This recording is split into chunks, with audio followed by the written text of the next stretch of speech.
Pernah nggak sih kamu mikir benda apa yang paling setia sama kita sejak lahir sampai tua? Ada orang bilang bantal, ada yang bilang kasur. Tapi satu benda yang jarang disebut padahal selalu hadir di momen-momen paling lembut dalam hidup kita, yaitu selimut.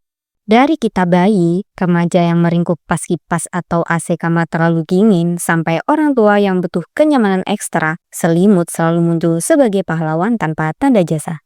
Tapi pernah nggak kamu penasaran? Selimut itu asalnya dari mana? Kenapa manusia butuh selimut? Dan kenapa sekarang ada jenis-jenis selimut yang anehnya kebangetan? Hari ini kita akan kupas tuntas dunia perselimutan. Mulai dari sejarahnya yang ribuan tahun, fungsi-fungsi unik yang mungkin belum pernah kamu dengar, sampai kasus-kasus nyeleneh dan pembahasan tentang apakah selimut akan tetap ada di masa depan. Dan percaya deh, semakin kamu dengarkan, semakin kamu sadar kalau selimut itu bukan sekedar kain panjang buat tidur. Dia adalah bagian dari evolusi manusia. Selamat datang di channel Kenalan Yuk. Di sini kita akan ngobrolin berbagai hal menarik yang ada di sekitar kita, mulai dari makanan, tanaman, sampai benda sehari-hari yang sering luput dari perhatian. Kalau kamu suka belajar sesuatu yang baru dengan cara yang ringan dan menyenangkan, yuk klik subscribe, like, dan aktifkan lonceng notifikasinya. Kalau kita tarik jauh ke belakang, kebutuhan manusia buat merasa hangat itu sudah ada sejak 70.000 tahun lalu. Saat manusia Homo sapiens mulai tinggal di daerah dingin Afrika Selatan dan Eurasia. Di masa itu, selimut belum berbentuk kain halus seperti sekarang. Manusia pakai kulit hewan, biasanya kulit mamut, bison, sampai rusa, sebagai alat untuk bertahan dari dingin. Catatan arkeologi menunjukkan bahwa kulit hewan pertama yang digunakan sebagai selimut diperkirakan berusia sekitar 30.000 tahun. Bukti ini ditemukan di Gua Zuzuana, Georgia, di mana para peneliti menemukan serat wol yang diproses seperti lembaran kain. Selimut sebagai kain baru berkembang ketika peradaban Romawi dan Mesir mulai mengenal teknik tenun. Sekitar 3.000 tahun sebelum Masehi, orang Mesir kuno membuat selimut dari linen. Sedangkan di Tiongkok, sekitar 1.000 tahun sebelum Masehi, selimut sutra sudah dianggap barang mewah. Sampai hanya bangsawan yang boleh memakainya. Selimut massal baru booming pada tahun 1800-an, saat revolusi industri membuat mesin tenun bisa menghasilkan kain tebal dalam jumlah besar. Dari sini lahir istilah blanket, yang berasal dari nama seorang pembuat kain asal Inggris, Thomas Blanket, yang hidup di abad ke-14. Lucunya, nama keluarga dia akhirnya dipakai untuk menggambarkan produk yang dipakai seluruh dunia.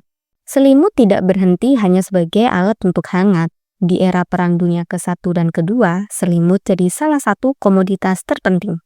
Tentara Amerika mendapat jatah 2 selimut standar tebal 1,3 kg per orang untuk bertahan di parit-parit dingin Eropa.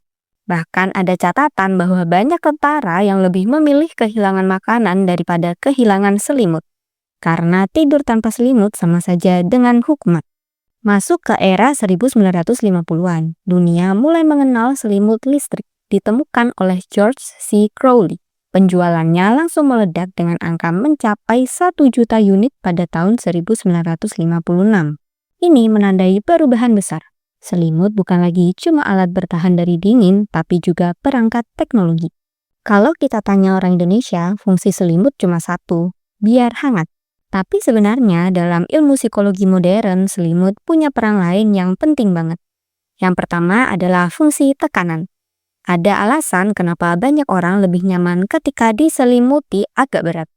Penelitian dari Journal of Sleep Medicine tahun 2020 menunjukkan bahwa selimut sedikit berat bisa mengurangi kecemasan hingga 33% dan mempercepat tidur sekitar 10 menit lebih cepat. Selimut juga punya fungsi sosial. Di beberapa budaya, tradisi membedong bayi berumur ribuan tahun. Di suku Navajo, Amerika Utara, bayi dibungkus dengan kain sebagai simbol pelindung dari nenek moyang. Sedangkan di Jepang, selimut futon punya filosofi sederhana. Kedekatan manusia dengan lantai dianggap memberi grounding atau menenangkan. Fungsi unik lainnya adalah perlindungan emosional. Banyak orang dewasa yang tanpa sadar merasa lebih aman ketika menutupi diri dengan selimut. Ada penelitian Stanford tahun 2015 mengatakan bahwa selimut memberi sensasi boundary, yaitu batas emosional yang membuat kita merasa terlindungi, bahkan dari hal yang tidak nyata. Itu alasan kenapa waktu kecil selimut bisa bikin kita merasa aman dari hantu. Selain itu, ada juga selimut sebagai alat terapi. Misalnya selimut berbobot yang punya berat 5-12 kg. Di Amerika, selimut jenis ini dipakai untuk penderita insomnia, autisme, sampai PTSD. Efek tekanannya membantu tubuh menghasilkan serotonin. Kalau kita bandingkan 3 jenis selimut, kulit hewan, selimut kain tradisional, dan selimut modern, setiap era punya kelebihannya. Kulit hewan jelas unggul di ketahanan. Kulit mamut bisa menahan suhu minus 20 derajat tanpa kebas. Selimut tenun tradisional dari Eropa dan Asia punya kelebihan di kelembutan dan mudah dicuci. Sedangkan selimut modern punya kelebihan paling lengkap. Hangat, ringan, tidak bau, dan bisa tahan bertahun-tahun. Bahkan beberapa selimut berbahan microfiber punya daya tahan 5-7 tahun sebelum kualitasnya menurun. Meski selimut sangat berguna, ternyata ada juga kekurangannya. Beberapa orang mengalami overheating karena selimut terlalu tebal. Dalam riset The National Sleep Foundation, sekitar 28% orang dewasa pernah terbangun karena kepanasan akibat selimut. Bahan selimut tertentu, terutama wol lama, bisa menyebabkan alergi, gatal, dan iritasi. Juga ada istilah wool rash, kondisi kulit kemerahan akibat gesekan serat kasa. Selimut berbobot juga punya kekurangan. Jika terlalu berat, bisa membuat pengguna sulit bergerak, terutama orang dengan masalah pernapasan. Dunia selimut juga punya sisi humoris. Beberapa desainer membuat selimut yang entah lucu atau mengganggu. Misalnya, ada selimut burrito blanket. Bentuknya seperti tortilla raksasa. Ketika kamu masuk ke dalamnya, kamu terlihat seperti isian kebab. Produk ini viral dan terjual lebih dari 300.000 unit di tahun 2021. Ada juga selimut boyfriend pillow, bantal yang punya tangan memeluk layaknya pasangan. Produk ini sangat populer di Korea Selatan dan Jepang, khususnya untuk orang-orang yang tinggal sendirian. Selimut paling mahal di dunia adalah selimut dari bulu vicuna, hewan sejenis lama dari Peru. Harga selimutnya mencapai lebih dari 200 juta rupiah per lembar. Karena serat vicuna sangat langka, hanya 120 gram per ekor per tahun. Percaya atau tidak, selimut pernah menjadi bagian dari kasus kriminal dan sejarah penting. Pada 1800-an ada kasus penyebaran wabah cacar di Amerika Utara yang dilakukan dengan membagikan selimut terkontaminasi kepada penduduk asli. Ini dianggap sebagai salah satu tindakan biowarfare kuno yang paling terkenal dan paling kejam. Di tahun 2019 di Inggris ada kasus unik nih. Seorang maling terekam kamera CCTV masuk rumah sambil membawa selimut. Bukan karena dia mau tidur, tapi dia pakai selimut untuk membungkus TV agar tidak lecet waktu dicuri. Polisi menyebut kasus ini sebagai the most polite burglar. Lalu kenapa selimut bisa memberi rasa aman? Jadi dalam psikologi ada konsep bernama deep pressure stimulation. Tekanan ringan pada tubuh membuat otak melepaskan serotonin dan endorfin. Hormon yang membuat kita rileks.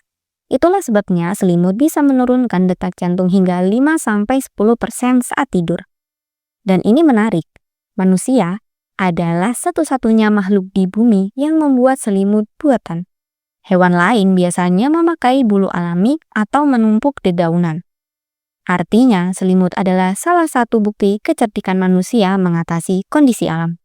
Selimut juga punya identitas budaya. Orang Jepang percaya tidur di dalam futon membantu menjaga kesehatan punggung karena postur tubuh lebih netral.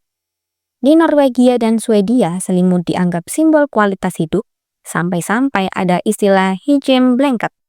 Selimut tebal berbahan rajut besar yang jadi simbol kenyamanan hidup keluarga Skandinavia. Sementara di Australia, selimut adalah bagian ritual malam. Wajar karena daerah seperti Melbourne bisa turun sekitar 2-3 derajat di malam hari. Warga di sana rata-rata punya 3-4 jenis selimut berbeda tergantung musim. Pertanyaan besarnya adalah, apakah selimut akan tetap ada di masa depan? Melihat data dari Grandview Research, pasar selimut global mencapai 18,5 miliar USD pada tahun 2023. dan diperkirakan tumbuh hingga 27 miliar USD di tahun 2030. Artinya, kebutuhan manusia terhadap selimut bukan menurun, tapi justru makin naik. Selimut modern masa depan diprediksi akan punya fitur canggih, pengatur suhu otomatis, sensor kenyamanan, sampai selimut yang bisa bersih sendiri dengan teknologi antibakteri. Perusahaan Jepang bahkan sudah mengembangkan selimut yang bisa mengatur kelembaban tubuh hanya dalam 5 detik menggunakan serat outless atau teknologi yang dulu dipakai NASA. Dengan kata lain, selimut tidak akan hilang, tapi akan berevolusi mengikuti kebutuhan manusia. Jadi selimut bukan sekedar kain buat tidur, dia adalah bagian dari sejarah manusia sejak ribuan tahun lalu.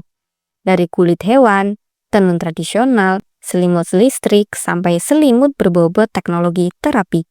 Semua berkembang karena satu hal, manusia butuh rasa aman. Selimut menyimpan cerita budaya, peperangan, psikologi, sampai evolusi teknologi. Dan seperti yang terlihat dari data, selimut tidak akan hilang dalam waktu dekat. Dia akan terus berkembang, mungkin suatu hari bisa mengatur suhu sendiri, membersihkan sendiri, atau bahkan memantau kesehatan kita. Jadi nanti malam ketika kamu menarik selimut dan merasa nyaman, ingatlah, kamu sedang memakai benda yang sudah menemani manusia selama puluhan ribu tahun. Kalau menurut kalian, selain selimut, hal sederhana apa yang sering bikin penasaran tapi jarang dibahas? Tulis di kolom komentar ya, siapa tahu bisa kita angkat di pembahasan berikutnya. Kalau ada hal-hal yang perlu ditambahkan, silahkan tulis juga di komentar. Maaf kalau ada kesalahan dalam penyampaian. Karena channel ini juga masih terus belajar bareng kalian. Jangan lupa like, share, dan subscribe. Kenalan yuk untuk konten seru dan edukatif lainnya. Sampai jumpa di video selanjutnya.